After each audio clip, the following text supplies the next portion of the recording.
I'm Batman.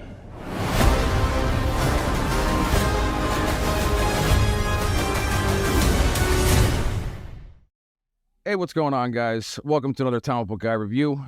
Today, we are going to talk about the new Flash movie. Lenny and I both saw it. And Lenny, thank you for coming back. And anytime, happy to be here and talk shop with you. Yeah, I'm really curious to see what your opinion is because I purposely did not ask you off camera. No. So, to be honest with you, Oh, hold on. Spoilers. I'm not giving any big descriptions. We're going right into it. We're going hard into it, yeah. Yeah, spoilers. So if you haven't seen it, fuck off and then come back later. So, yeah. So, go. Overall, it was not an awful movie. It was terrible. It was not great in any way, shape, or form. But they wanted to have this Flash movie that they waited all these years to finally put out. And it gets the C- that it shows that they put into it, for me at least. When it was good, it was really good. When it was annoying, it was really annoying. When it felt convoluted, it was very convoluted. It felt like, I mean, the history just speaks for itself. This had like 4 or 5 directors tied to it since like 2017 or 2018. It felt like a Frankenstein's monster of kind of like, this was his movie, and just kind of. The source material that they took from was only like a very minor skeleton for what the actual product was. So like it was Flashpoint, but not really a Flashpoint. Keaton is the best part of this fucking movie. When he's there, he owns the screen. He owns every scene he's in. He looks great in the suit at fucking 70. All right, so I have very long notes. So we're just gonna... Let's get into it. All right. So the movie opens up. There's a chase scene going on with Batman in Gotham, and Alfred's there, which is cool. I wasn't expecting to see Alfred, the Snyderverse Alfred. And Barry's late as always, the fastest fucker on the planet, and he's always late, which is cool. Also, we get our first bit of James Gunn improving the DCEU, or, fucking ruining everything. But we see Superman on TV. Yep. He's like, did you call Superman? And he's busy, like, helping people during a volcano somewhere. And we see him on screen for like 3 seconds.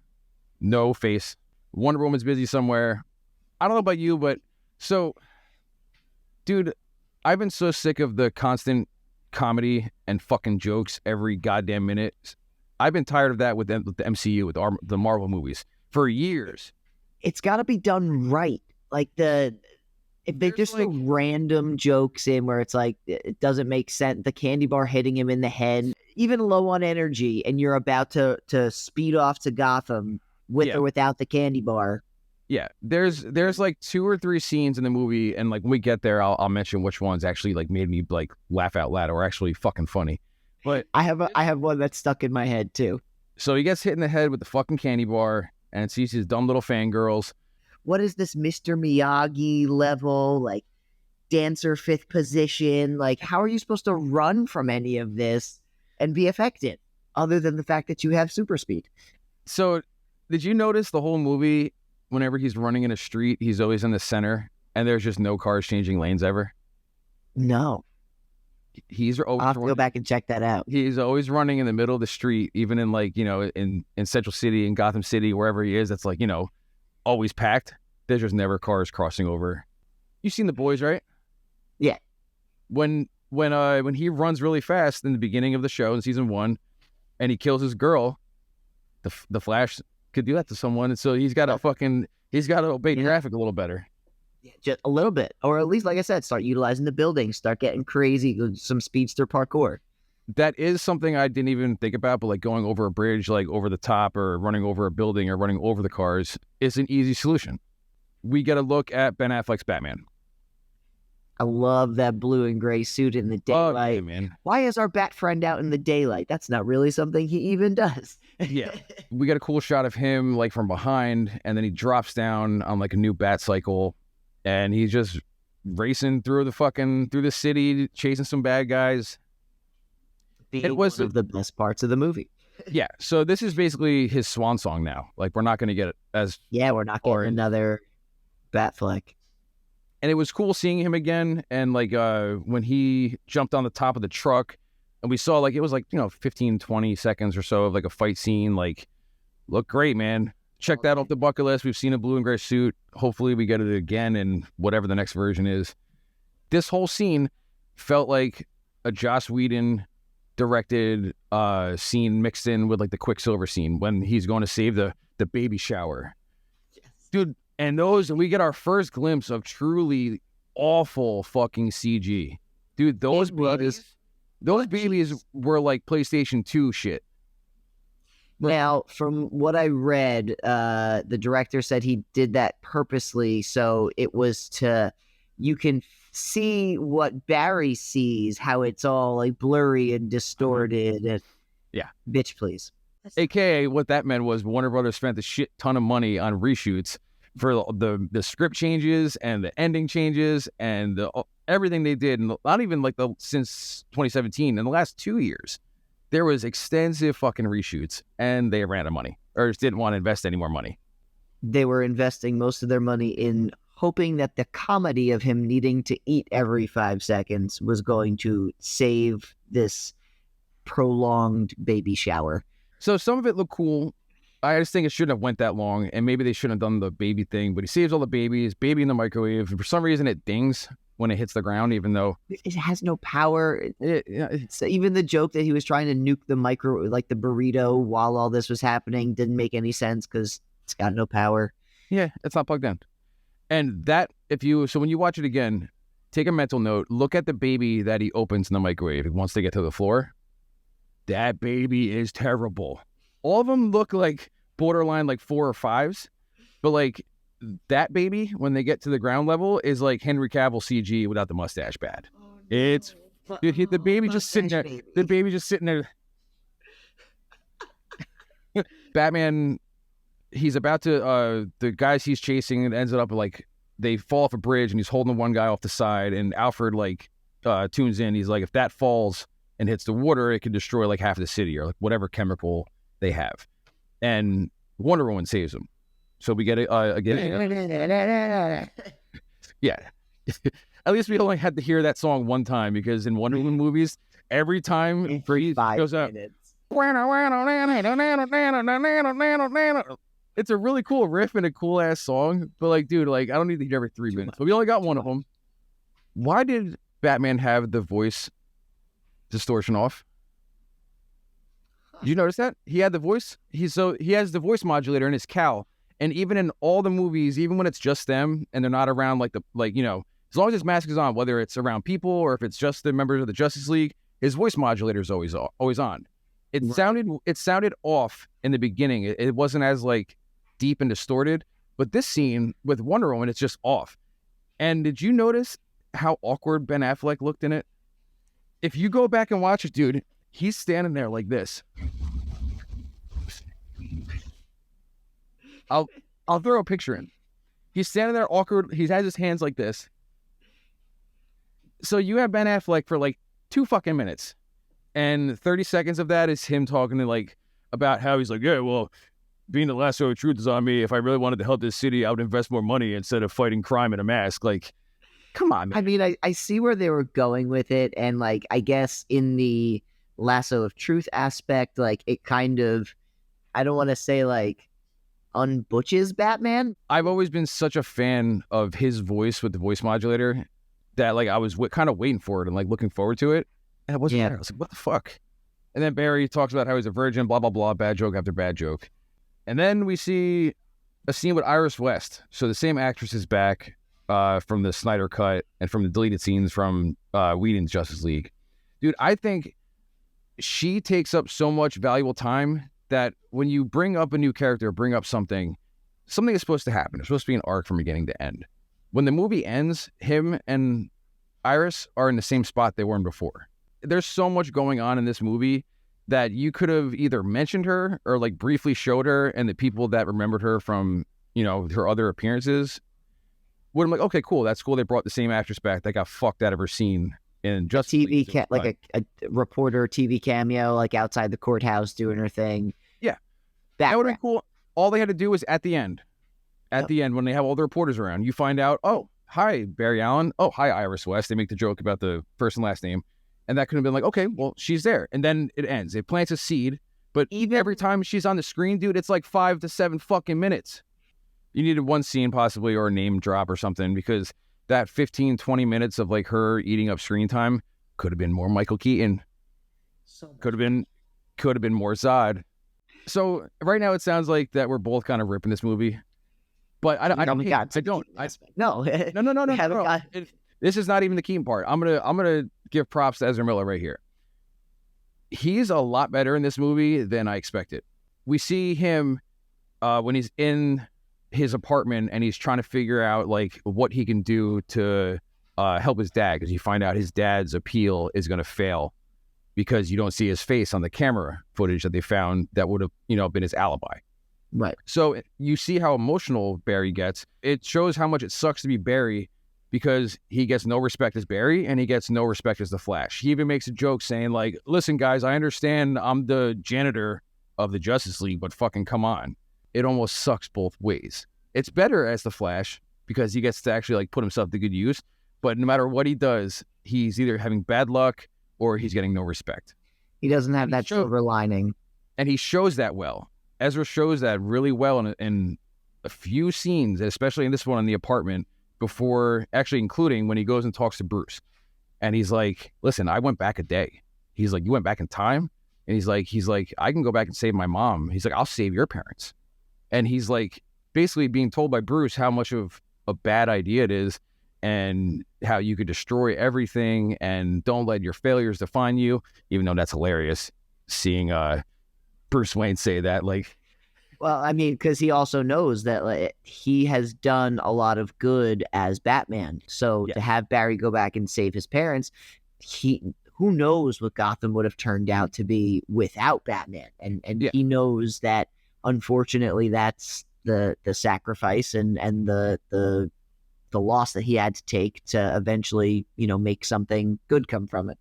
Yeah, you actually get that that parallel eventually when we hear Keaton in the beginning of his scenes, that him and Ben Affleck's Bruce talk about how their sacrifices made them, and even though obviously they never wanted to lose their parents in the way they did, they ended up liking who they became and what happened with them because of it. His mom ends up being alone in the kitchen when she sends Barry's dad back to get the tomatoes she forgot at the grocery store. And that's when she's killed by the Reverse Flash. We never see him, unfortunately. Never see him, but he thinks that's the window that he could change. If he just puts the tomatoes back in her shopping cart, that's it. He doesn't have to actually save his mom by fighting the Reverse Flash or, whatever he thinks is responsible for it. Put the tomatoes back, call it a day, get out, and everything will right itself. Yeah, Dad can't be blamed if, he wasn't at the store, doesn't need the alibi, gets rid of that whole situation. And then he goes back in time, and we see, what are they calling it? The Chrono Bubble? The Chrono Bowl. The Chrono Bowl, yes. The Chrono, because they needed another dumb name. Yeah, I mean, I don't read a lot of Flash. Like, I've read good stories with Flash in it, but I'm not like a casual Flash reader. Maybe that's already been used. I don't know. And we get all the Justice League cameos, which look like dog shit. That's the only time we actually see Henry Cavill. We see I think it's from the scene at the monument when they first bring him back and he has no shirt on, and you see him throwing a punch, using that speed. Yeah, Henry Cavill just getting fucked with CG again. So he goes back in time. He puts the tomatoes in his mom's cart. He successfully saves his mom, and right when he's going back to current day, we see not Savitar for the first time. We see Dark Flash, and not Savitar pushes Barry out of the fucking bowl or whatever, and he flies out in front of his parents' house. And that's when we see he sees his mom for the first time, singing and dancing in the kitchen, and he's like, holy shit, it worked. And we get our first spaghetti reference where he sits down, he's eating with his parents, he starts fucking scarfing down spaghetti. Yeah, this is when the Ezra Miller stuff gets fucking out of hand. He looks outside and he sees his stupid little younger self walking up fucking dancing. And he goes, this is one of the moments I actually laughed. This is another one of the ones I'm referring to. He goes, oh shit, I have to shit. And then runs outside and tackles his younger self. Do you think 18-year-old Barry is metaphorically pre-Ezra Miller before therapy in real life, and then our Barry is post-Ezra Miller getting therapy, and that's maybe why he's a little more mature. That's a great way to think about it. And yeah, I would have to agree with that 100%. I mean, the Flash already made a reference to how bad the Justice League is at mental health. So Yep. That was a line that's not going to age well if Ezra doesn't get better. And so I put, young Barry is so annoying, that fucking laugh. Dude, that laugh. It's the fish from SpongeBob. It's that, oh, no way, dude. So then Barry 2 gets his powers, and right before he gets struck, Barry 1 is in the way and gets struck by lightning first and loses his powers. And we get another fucking dumb joke that comes back at the end too. The losing his tooth joke. It's not funny. No. Him fucking smiling and his tooth falling out is not funny. It doesn't land. It misses. But anyway, so this is another one of the jokes that actually landed for me. He's like, oh my God, I lost my powers. And he tries to run, and he's just doing the swim and it's like he's running on a basketball court because you see the shoes screeching. I died at that part of the movie. That was one of the saving graces that you could just poke fun at yourself for doing that. I put more of that fucking laugh. Barry 2 makes Barry 1 realize how immature and annoying he is, which is cool. It shows like there's some character growth where like he kind of plays dad to him in this role. He's like constantly correcting him and saying, no, Barry, it's like this, and no, Barry, stop doing that. Oh my God, I'm that annoying to everyone. Holy shit. And then so now Barry 1 doesn't have access to the Speed Force anymore, and he lends the suit to Barry 2, which is cool. They did the suit, but it's also kind of ridiculous because like it's not just like a generic ring, and I understand they're trying to like, you know, pay homage to the comics because he does have the lightning bolt symbol on it. Like, what if you're in public and you're just like, hey, man, like, yeah, I haven't seen you in a while. What's that on your ring? Clearly, that's not very inconspicuous. Exactly. That was my point. I understand we're also talking about the same universe where, like, Clark Kent puts on fucking glasses, and all of a sudden you're like, bro, you look nothing like Superman. Where'd you go? So this is another scene that landed for me, comedy-wise. We get the constant Back to the Future reference, obviously, with the time travel and all, but he's like, Eric Stoltz was Marty McFly, which is kind of funny. So yeah, Michael J. Fox was, they wanted him originally, but then they got Eric Stoltz. They filmed a couple of weeks of footage. Eric Stoltz's, I think, fist is still in the movie for the one scene where he punches Biff. And we see more comedy doesn't land for me. We see like all of his friends and roommates. They're all like waking up and they're all just super fucking annoying. We get the one girl. He's realizing that there's no Justice League, there's no Superman, there's no Aquaman, but she goes, I'm Batman, and burps, and he goes, what'd you say? And he realizes there's actually a Batman in this universe. But like, I wanted to punch every single one of them square in the face. Every one of them. Every single one of them. You're telling me you couldn't figure out how to tell the viewers that there's a Batman in this universe without having like a 5-minute comedy scene? Yeah, so there's no metahumans, but Batman does exist. Barry 1 and 2 go to Wayne Manor. And this is when we get our first orgasm to our fucking ears when we hear the Danny Elfman score start to swell. And we see that Tim Burton gothic-looking fucking mansion, which looks perfect. All the little chest, the giant suits of armor, call back to that movie. Yeah, from the how'd you know it's Japanese? Because I bought it in Japan. Like the armory. So they're walking into the kitchen, and all of a sudden we see tiptoe feet on the counter. Someone's sneaking up on them, and it's old man Bruce, who's now fucking crazy looking with a goddamn beard and long ass hair. It's a cool fight scene. I think they, I forgot what song they put over it, but I think you could have played it like 25 or 624. Yeah. I mean, that song's not, it doesn't not go with it, but I feel like it's more of DC trying to be like Guardians of the Galaxy, or you know what I mean? Like, yes, 100%. And there's another scene later on when we get there that it took me out of it. I'll talk about that when we get there. But then this is when we get our first explanation. Oh, hold on, wait. I put more of that fucking laugh. So then we get our second spaghetti. Our second spaghetti cameo. Fucking Barry Ragu over here. all the cameos everyone's referring to, it's not the actual characters. It's fucking the spaghetti cameos that Just like, we get this whole explanation from Bruce about his version of how time travel works, how they're not linear, and when you change things, they cross, and the past ends up getting changed, and eventually you get a big bowl of spaghetti if you fuck with it too much, and he dumps a bunch of wet pasta into a bowl, and it's all mixed, but some sections are destined to intertwine. Basically, it's a giant fucking mess. Barry eats the spaghetti, and he even says, he's like, "Are you serious with those noises?" So we get to hear so we're all sitting here going, "Ezra, you're fucking annoying." But then we have Ezra kind of looking at the other Ezra going, "Dude, are you serious?" So that's kind of fun. Gotham City is now going to be under attack, and this world is going to end. There's this guy named Zod coming, and he's going to destroy the fucking world. And Bruce is like, "Yeah, but I saved Gotham City. It's a utopia now. There's no crime here now." "Yeah, but, Gotham is part of the world, so it's going to get destroyed. Will you help us?" And he literally goes, "Pass," and leaves.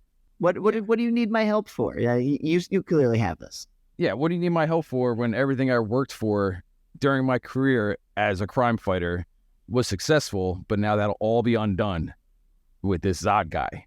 That's his motivation right there. But just for comedy, they have Bruce say, "No, I'll pass." Barry wanted to find the Batcave after Bruce declines to help them find Superman. Oh, that Batcave. And the Batcave looks great, man. Whoever did just the design... Take me there. Yes. Whoever did the design for the Batcave, the design for everything that has to do with Keaton's Batman, fucking nailed it, man. Everything about it. The score, the look, the feel, the suit, the Batmobile, the Batwing, everything. Even just like the Bat computer itself, they gave that such an upgrade compared to, Keaton's original Bat computer. You see slight upgrades with the screens are a little upgraded, but you still see the little disc spinner that he used in Batman Returns when he's switching, he's turntabling it, basically making the screech noise. The rollerball mouse I saw is still there. Yep, that's still there. But get used to not seeing the Batmobile, because we see it here for about 7 seconds and then we never see it again. But so you're telling me someone had to redesign that Batmobile and do all the work and details and everything to make that thing as perfect, and you made it so we see Barry 2 sleeping in it, fucking eating a Twinkie? That's why? Disrespectful. Dude, you could have given me one. So there's 2 main action set pieces with Batman. I'm going to go right to it. I wanted more. The best part of the movie was when Keaton joined the makeshift Justice League that they make fun of in the movie. And Keaton is along for the ride. You could have had, before they go right to Supergirl and try to find Supergirl in Russia or Superman in Russia and ends up being Supergirl, they could have done one small contained scene with the Batmobile. That's all. Yeah. Cut out some of that Irish West shit, and we would have had more Batmobile. Yeah. Justice for Batmobile. So Barry 1 does research on the Bat computer, and he's looking for Clark Kent. Cannot find Clark Kent. And this is another scene where he actually shows off his acting chops, where he's like, "I know you're listening, Bruce." He's searching on the Bat computer. He's like, "I know you're listening." And he starts explaining what his motivations are to do what he's trying to do. And he ends up, Bruce puts his hand on the picture of his parents, and you could tell he's starting to feel like he should, join them and help. And he slides it over, and behind the picture is the retinal scanner for the vault with all the suits in it. We see that great shot from the trailer where there's every Batman Keaton suit in there, the pre-Batman 89 and Return suits, and then the ones that we're supposed to, put together that he had adventures after Batman Returns, and there's more suits there than the current suit. So then Barry finds information on the computer that quote unquote Superman is being held captive in Russia, and that's where we're going next. Batman reveal in the suit. He walks up, he says the iconic "I'm Batman" line, agrees to help, and they leave in the Batwing for Russia. Cool shot. You see the Batwing come down slowly from the ceiling, and it unfolds. And obviously, you can't drive the Batmobile to Russia, so I understand that. Justice for Batmobile. I still wanted Justice for Batmobile. And that's when the Danny Elfman's theme that's been swelling for the last 10 minutes drops. Finally drops on us. Yep. They're flying and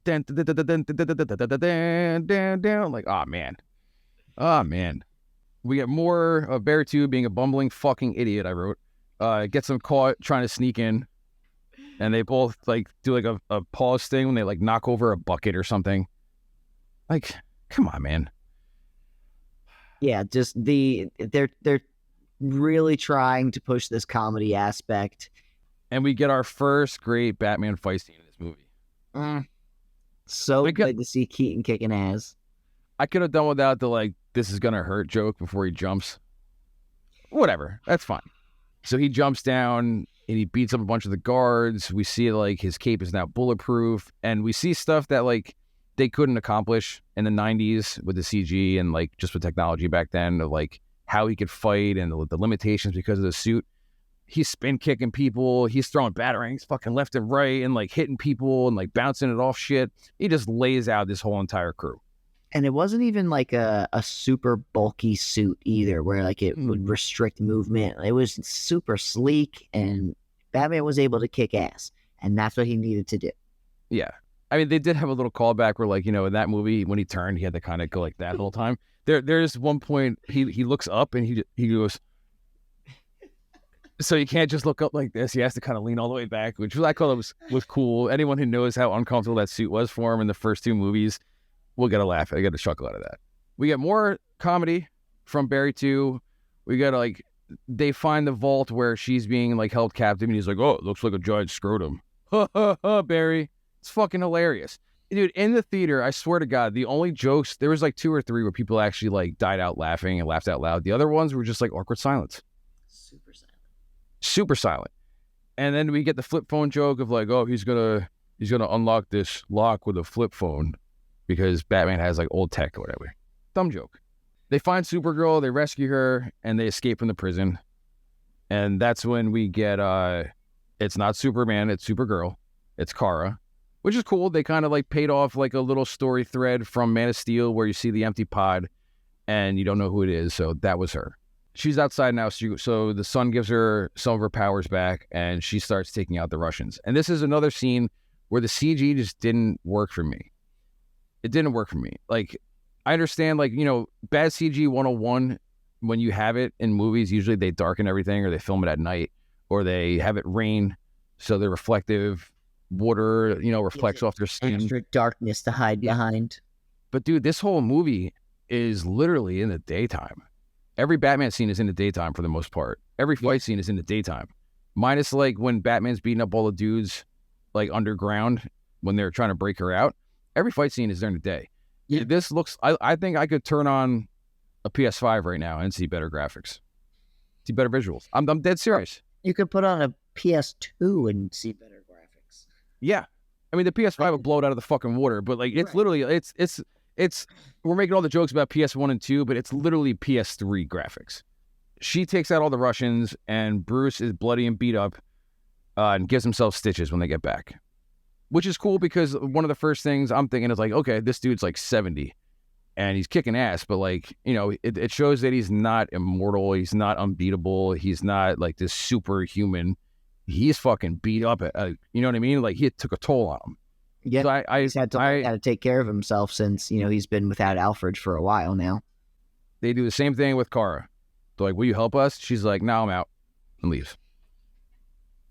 Like, just to inevitably come back, she leaves for no reason and joins up in like 10 minutes. I mean, I get the, all right, these people just imprisoned me, so why do I want to help any of them? He even says, he's like, yeah, but like, all humans aren't bad. She's like, why did you help me? And he's like, you looked like you needed help. Just showing that like Barry's a good dude.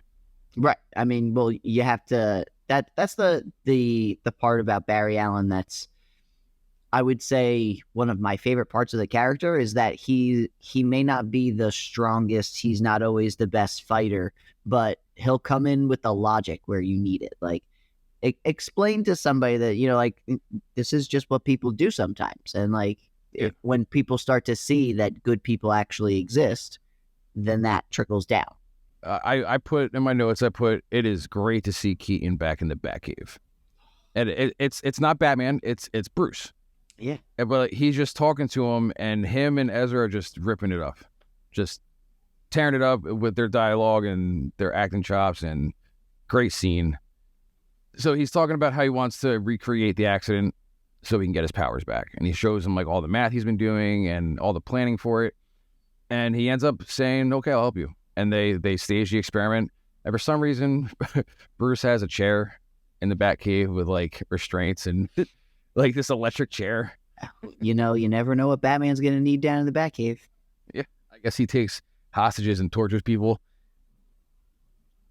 Him and Alfred had some weird things that they did at night.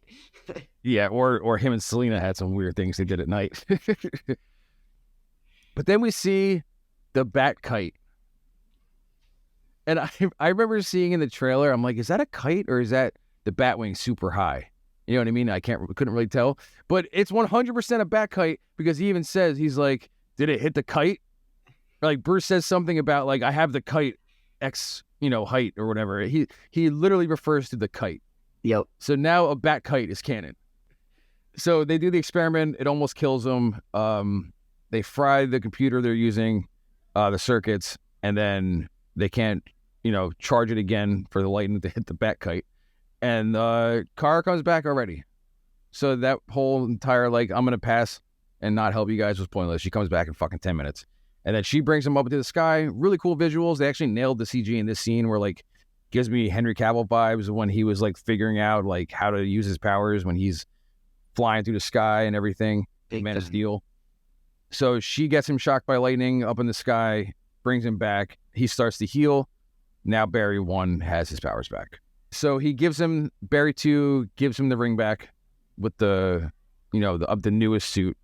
And we see him take a Batman Return suit and start spray painting it red and spray painting the lightning bolt on it. And he makes a makeshift Flash suit, which I thought was a really cool Cut the edges off so he could turn his head. Yeah. This is what I was referring to earlier. It was the funniest part of the movie. I laughed out loud in the theater. When they're in the Batwing and they lower down and he goes, you got your seats are attached to parachutes. And he goes, where's yours? And he turns his head and the bat suit just fucking crinkles up on his nose and he's looking at him. It just shows that he couldn't turn his head in his suit. It was fucking fantastic. I almost spit up my drink. That's attention to detail right there. Yeah, so I laughed my ass off about that. Like later you see, like during the fight, he rips off the neck part because that was like holding his mobility back. So that was a cool callback. At least they made fun of the fact that he can't turn his damn neck in that suit. So they're going to attack Zod and his army. You have our Barrys on the ground, Supergirl's going after Zod, and Batman's in the Batwing, just fucking shit up all over. I like the Palpatine of it all. The Star Wars, you shoot the lightning out at all the bad guys. That was a because touch. He gives him advice saying that you got to remember, your suit doesn't hold the electricity with the friction or something, and you have to relieve it sometimes, otherwise it'll burn up. And then he does a Palpatine. He just So during the battle of Kara and Zod, he ends up telling her that he killed little infant Kal-El. Motherfucker. So, and dude, I liked her performance. Yeah. Oh, 100%. She was great.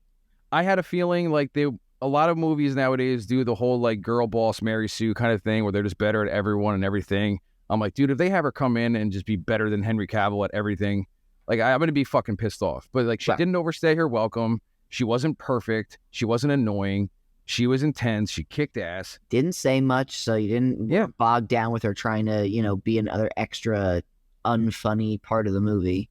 She held her own quite well for her first couple battles. Yeah, so she gets fucking pissed off when she finds out, and she beats the shit out of Zod. And this is what I was referring to earlier when we were talking about the music kind of taking it out of me. So we just found out that our Superman was killed as an infant, right? And then they play a pop song over the fight scene. They play, I don't know, I think it was the White Stripes or someone who sounds like the White Stripes, or it took me out of it, man. You just found out Kal-El was killed as an infant. Zod's that much of a badass that he killed an infant.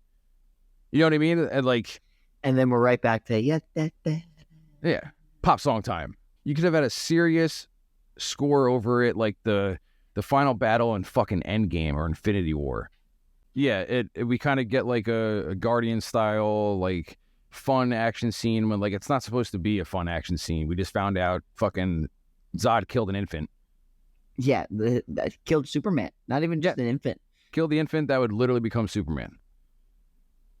So we find out that in this timeline, he didn't have the codex in his DNA, so he didn't extract it from him. The codex is in Kara's DNA, and that's what his intention is to get the codex from her. Glad to see they kept that storyline the same, just changing where the codex was. Yeah. So then she beats the fuck out of him, and Yeah, she does. she beats the shit out of him, lets her guard down for a second, and he kills her. I believe right before that, Batman sacrifices himself. Yep. The Batwing gets like severely damaged, and the eject button isn't working, and he turns off his comms and just flies right into like the big ship, the big Kryptonian ship. Yeah, so back to back, Batman dies and Supergirl dies. And then, what is it? I think it's Barry 2. Barry 2, or what? It's one of the Barrys. They go back in time to try again. So they go back and change it, plays out again. This time, he... No, wait, hold on. Was this the part where they did the fucking cringiest moment of the whole fucking movie? Do you know what part I'm talking about? The original timeline, Barry and Barry are about to like break off and do their thing, and they came back to like go and do their separate branch timeline. One of them goes, "Come on, Barbie," and the other one goes, Let's go party. Awful fucking dude. I wanted to get up and leave right then and there. It made no sense. Why? That joke, again, crickets in the theater, in my theater anyway, and no one laughed at it. Oh, come on. I laughed out of the sheer stupidity of it, and I turned to the person next to me and I said, did that really just happen? Every time this movie started landing with me and like cool shit was happening, there would always be a moment like that took me out of it. It was not the comedic moment that that part of the movie needed. Yeah. So they go back. We get round 2 of them trying again. He ends up warning Bruce like right before to like, alter his path and go here and do this, change his path. So he ends up not getting hit. The big one, the big brute Kryptonian, ends up like jumping on the front of the Batwing, yanks him out. He glides down, which is a really cool scene. It looks awesome, like gliding down. Looks fucking great. He ends up, which is also a really cool scene. He ends up like fighting the brute one-on-one, and he's like jumping all over him with like his grapple gun and like putting fucking bombs and like exploding. And he fucking slams Batman to the ground, and then the third bomb goes off and the brute falls. And then Bruce dies again. He's beaten up and bloody, and he dies again. And so I didn't catch this till the second time around. So when Ben Affleck, Bruce, and Barry are talking, and he asks them, he's like, we can be friends, and like, you want to go get something to eat? And he goes, not this time, kid. Right before he leaves. When Keaton Batman dies right here, he even says, not this time, kid, to him too. Ah. That's a nice little nod. I like that. That no matter good catch. Good catch. Whatever Bruce it is, they're gonna have the same personality in certain ways. He's still gonna be Bat Dad, essentially. Yeah, the spaghetti intertwining, if you will. And then Kara gets killed again. She gets killed, right? And it's off screen. Like you see her, like he slashes her throat, right? But it cuts, and then like you just see her fall. Right. So supposedly, this is one of the many things I'll complain about at the end, but there was a bunch of different brutal scenes, like bloody scenes of different ways of her dying that they cut, that were on the cutting room floor. When I saw it the first time, I said, okay, so you had 2 main attempts, and then we see them you know, when they go back in the bubble soon, and you see all the different outcomes playing out. And no matter what they do, they can't save this world. They can't win this battle. They call it a inevitable intersection, where no matter what they do, like, this is going to happen. You can't stop it. So this version of Earth is doomed, and Zod is destined to win. Right. But if they would have, so you see the first 2 attempts hit because it's actual actors, and the other times they see it in the Chrono Bowl or whatever, it's all that shitty ass CG and it doesn't hit. They're trying to give you that moment after moment, kill after kill, but it's hard to focus when the CG is so blurry. So it sucks knowing that there was other like versions of her being killed, and probably like each one more brutal than the first, than the prior, but they're on the cutting room floor.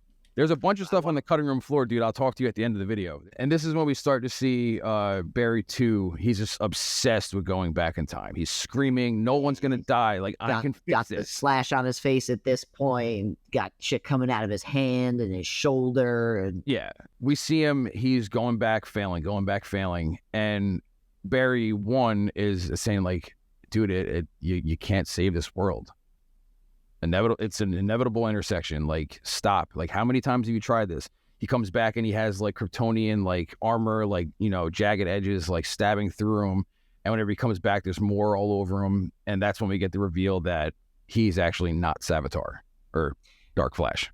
Dark Flash. And again, this is a testament to Ezra Miller's acting, because, you know, the whole most message of the movie is, you know, some things you just have to let go. You can't solve every problem. This is another one of those scenes where like Ezra Miller kind of, his acting hits, and he quotes his mom. His mom says, I'm paraphrasing, but she says something about like, not every problem has a solution or something. And he's using that same conversation to Barry 2. And he's, you know, just like you said, he's playing dad to him and he's explaining it to him. He's not getting it. And he ends up telling him that mom dies. And he's like, I know. He knew. I heard you. No worries. Yeah. So Barry 2 already knew. We get an explanation of he's been going back for endless amounts of attempts to save that world and failing every time. And he's obviously fucking obsessed with it. And this is when we get the time bubbles or whatever. They're all starting to all crash the into universes each other. starting to crash into each other. And this is when we get all the cameos. We get Black and White Superman. We get Black and White Flash. Now, time out. That Black and White Flash really pissed me off, because I love Teddy Sears. He was great in the Flash TV show as Jay Garrick.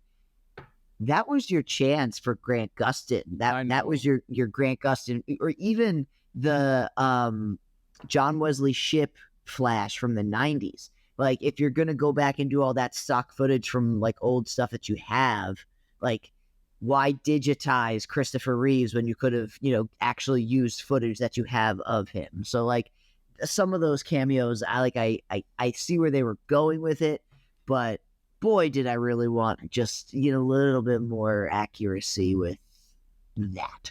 Supposedly there was a bunch that didn't make it, that landed on the cutting room floor. There was other Justice League ones. You know what I mean? There was a bunch, but I would have loved to see like a Kevin Conroy animated universe. Yeah. But I'm not gonna lie, the Nicolas Cage one with the giant spider, that was unexpected. Very unexpected. But you know what? I guarantee you, if they would have called Nicolas Cage and be like, "Hey, do you want to come film this cameo?" He would have been like, "Fuck yeah." Put the suit on again. Yeah. But instead, we get the PS3. Like, they clearly have Christopher Reeves footage and Supergirl footage from the 80s and 90s.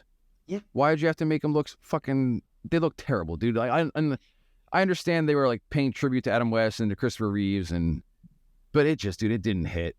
No, I wanted it to be so much more than it ended up being, because the CG just kind of took me out of it. Yeah. And as soon as all the cameos are done, we get not Savitar for like 30 seconds. So not only, like, you wasted Michael Shannon, you bring Michael Shannon back, he's wasted. He could have been so much more. Like, so like that was my problem with this movie. There wasn't a actual villain in the movie. No. Like, Zod was a side villain. I feel like Dark Flash was a side villain. They And I guess Zod, they're trying to make it seem like the villain is time itself, and I could appreciate like trying to make the metaphor and like the clever connection there. it seemed at least like Zod and Dark Flash were essentially they both were the villain, but they essentially had to share screen time with each other at least until they revealed Dark Flash. So it was like the cover up villain, and then like, oh, by the way, like Yeah. look over there. Yeah.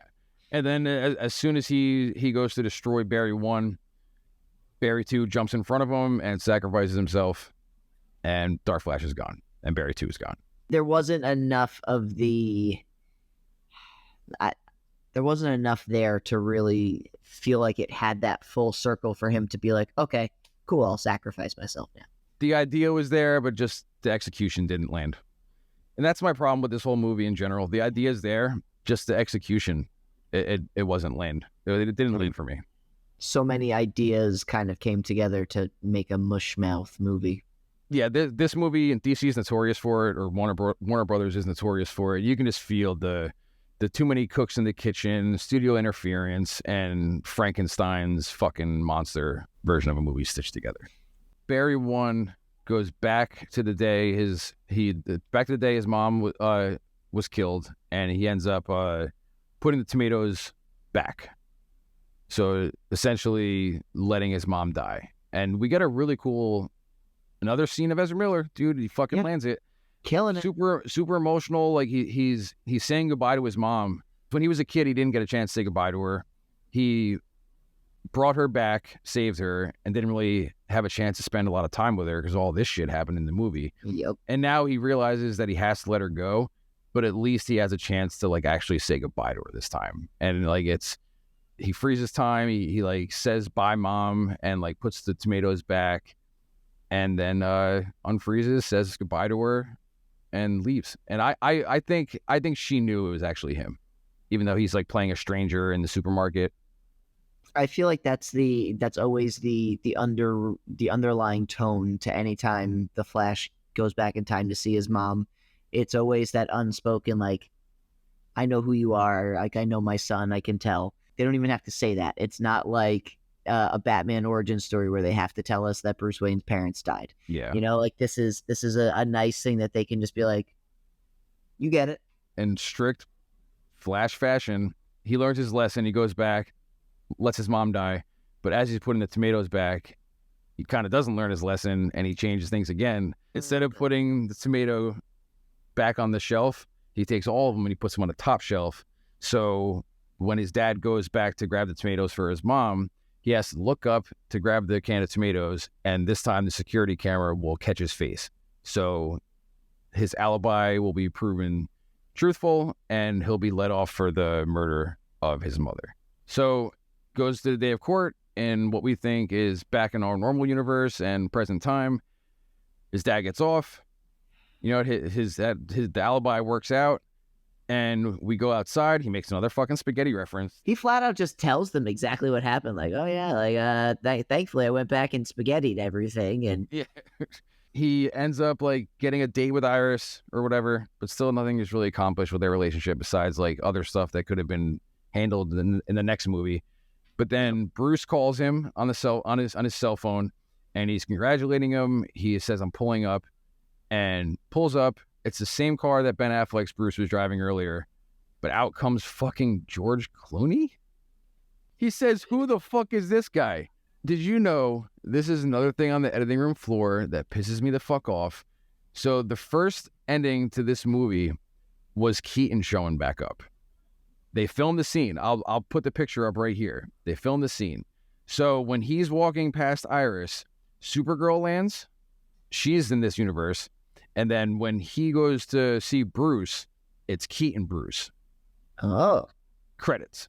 They were planning to do a Batman Beyond movie with Keaton as older Bruce. And that's not going to happen now. That would have been so good. See, this is what I'm talking about. Like the potential for so much. And then they had a change at Warner Brothers again. They filmed another scene. The second film scene was going to have our Justice League be there. Henry Cavill, Gal Gadot, right? They were all going to be there. And the only difference was Keaton's Batman was going to replace Affleck's Batman. So again, we would have got more Keaton. We would have got a continuation of this universe, which I think, and I have a lot of problems with the Snyderverse. It's not all perfect to me. There's a lot of issues with it. But I think if it was allowed to breathe, eventually when they got to would have been Justice League 2, and there hopefully wouldn't be any bullshit with directors and studio interference, all that stuff, I think it could have played out. Yeah. So then we would have got Keaton again. They had another change of the guard. This is when James Gunn came in and refilmed it again and cut out Keaton, and for whatever reason, probably couldn't think of an answer, so let's just play for more jokes, and let's just have fucking George Clooney, the most hated Batman ever, show up for laughs. And the tooth falls out again. The fucking tooth. Come on, man. Kudos to Clooney for agreeing to come back and doing it. He probably thought it was hilarious. In the past, literally, Clooney has apologized to the fans for his interpretation of Batman and Robin. So, I'm not mad at him at all. Whatever, cool. You came back for it. That's a funny little laugh. But I feel like it's kind of this movie in a nutshell. There could have been some really cool stuff, but instead you picked the comedy aspect, and instead of having cool, serious moments, you went for the laughter. You went for the jokes that don't land. And you went for the shock ending of holy shit, it's George Clooney, versus something compatible for the future, which could have planted seeds for the next installments moving forward. Now we don't know what's going on. We have people not showing up to the theater. This movie's flopping hard right now, dude. Big time. But to be honest with you, I think that's why they didn't put any kind of seeds for the future, because I don't think they know necessarily what direction they're going in yet. It's a dead universe, and people know that. Shazam flopped. Black Adam flopped. People know that James Gunn is rebooting everything. So in a sense, I wanted to go see it. You wanted to go see it because you wanted to see how it plays out, and especially with Keaton, stepping back in the boots. But the average normie who would show up to a big DC or Marvel movie, what's the point in investing in this? You know what I mean? You're not going to invest. Movies aren't cheap, so it's not like you're going. It's an investment to go and see a movie now. I pick and choose what I actually will actually go to see in theaters. Yeah. So yeah, it's predicted to make less money than Black Adam. So at the beginning, you asked me what I would what I thought of the movie, what I would grade it. What would you grade the movie? 6, slightly above average movie. Yeah. If you take out the nostalgia in me, wants to give it a 7, just because I have so much love for Keaton as Batman. But if I'm going to be completely objective and take that aspect of it out for me and just go into it objectively, 6, slightly above average movie. It's not terrible. It's not bad. It has really good moments, but there's a lot of moments that take me out of it, and there's a lot of mistakes in this movie. I love Keaton. I think that was the main aspect that at least kept me there. And it kind of sucks looking at it now. So Keaton agreed to come back, right? And they probably told him the idea, listen, we're going to have you be in the Batgirl movie, play mentor to Batgirl. We're going to have you be in the Flash, play mentor to Barry. And then we're going to have you be in Batman Beyond or the Justice League movies. You have a wide variety of projects coming up, but now nothing. Now nothing. And it's such a shame because Keaton's got such great range as an actor. So hero, villain, he's going to come in and just smash it. Yeah, so we would have had an opportunity, and we would have had a wide variety of opportunities for Keaton to, become Batman again. And I go watch that all fucking day, and now... And dude, you know what, man? What pisses me off too? They just released a bunch of behind-the-scenes shots from the canceled Batgirl project. Guess what was in it? A fucking Batmobile scene. Justice for the Batmobile. And man, I know that we'll probably never see that movie because being that it's a tax write-off now, if they were to say fuck it and just release it on HBO Max or whatever, I read the fine is something 5 times bigger than the break they got for the tax write-off. Oh, geez. So unless someone has that movie in their closet and just leaks it anonymously online, we're never going to see that movie. And I would love to. I'm sure the movie's fucking awful. Oh, yeah. But I'm sure the Keaton scenes are good, though. No matter how bored I'm getting of the Marvel movies, the one thing I will say is you don't see the studio interference that Warner Brothers is notorious for. Warner Brothers needs to pick a fucking idea, stick with it, give it to one person to direct, one writer to write, and fuck off.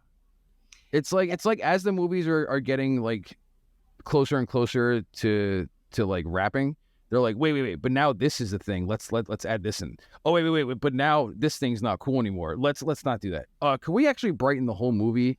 Actually, can we make it more funny? Like they keep patching these things in before the movie reaches completion, and it's so obvious, and it fucks them in the end. Keep it simple, stupid. Just give yourself a clear, concise plot. Give yourself a nice arc where you can say, okay, this is where our stories are going to go from movie to movie, so we can continue it along, and actually just do what you set out to do. Yes. And let your story breathe. Don't rush to change things. And I just, with all these cooks in the kitchen, it's like they don't have a pure destination.